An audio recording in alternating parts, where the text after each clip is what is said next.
আমার কপালে আছে। কোটা আন্দোলনের শুরু থেকেই দেশের সোশ্যাল মিডিয়াগুলো ভাইরালের ট্রেন্ডে ভাসছে। সাধারণত সোশ্যাল মিডিয়ায় ভাইরালের ক্ষেত্রে দেখা যায় কেউ হয় হিরো, আবার কেউ হয় ভিলেন। কিন্তু দেশের সোশ্যাল মিডিয়াতে দেখা যাচ্ছে ভিন্ন এক রূপ। আজকে যে সোশ্যাল মিডিয়ায় হিরোর বেশে ভাইরাল হচ্ছেন, সেই তাকেই আবার নেটিজেনরা রাত পেরোলেই সমালোচনার তুঙ্গে নিয়ে যাচ্ছেন। কোটা আন্দোলনের সময় গত 16 জুলাই ঢাবির এক ছাত্রী পুলিশের সাথে তর্ক করে সোশ্যাল মিডিয়ায় আলোচনায় আসেন। তার প্রশংসায় পঞ্চমুখ ছিলেন নেটিজেনরা। কিন্তু গত 17 আগস্ট সেই ভাইরাল মেয়েটি সেনাবাহিনীর সাথে বাকবিতণ্ডায় জড়ালে নেটিজেনরা সোশ্যাল মিডিয়ায় ক্ষোভ প্রকাশ করেন। সমালোচনার ঝড় বয়ে যায় ঢাবির সেই ছাত্রীকে নিয়ে। এমনকি সোশ্যাল মিডিয়ায় তার আপত্তিকর ছবিও ভাইরাল করেন নেটিজেনরা। এর ঠিক কিছুদিন আগে যমুনা টিভির প্রেজেন্টার নিকল মুগ্ধর পানি লাগবে পানি কথাটি উপস্থাপনা করে এবং রুমিন ফারহানাকে বিএনপির হাওয়া ভবন নিয়ে প্রশ্ন করলে সামাজিক মাধ্যমে প্রশংসায় ভাসেন।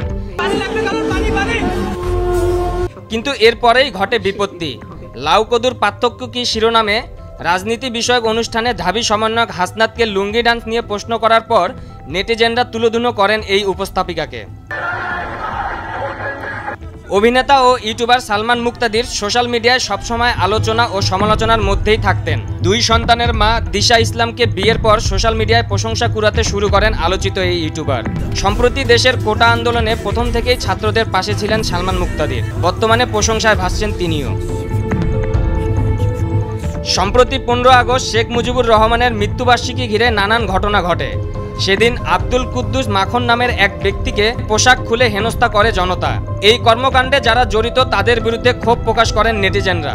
কিন্তু রাত পেরোতেই বেরিয়ে আসে সেই ব্যক্তির পূর্বের অপরাধজনিত সব কর্মকাণ্ড। নেটিজেনরা তথ্য বের করেন তিনি পূর্বে মাদক কারবারির সাথে জড়িত ছিলেন এবং তিনিও পূর্বে ঠিক এমনটাই করেছিলেন এক ইমামের সাথে, যা তার সাথে ঘটেছে। তার এই পরিস্থিতির জন্য তিনি নিজেই দায়ী বলে উল্লেখ করেন নেটিজেনরা।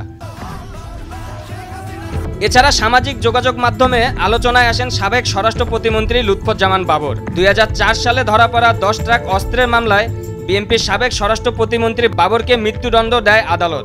এতদিন অপরাধী হিসাবে জেল কাটানো বাবর শেখ হাসিনার দেশ ত্যাগের পরেই তুমুল আলোচনায় আসেন। মূলত ভারতের 7 সিস্টার্স ইস্যুতে সোশ্যাল মিডিয়ায় আলোচনায় এসেছেন তিনি।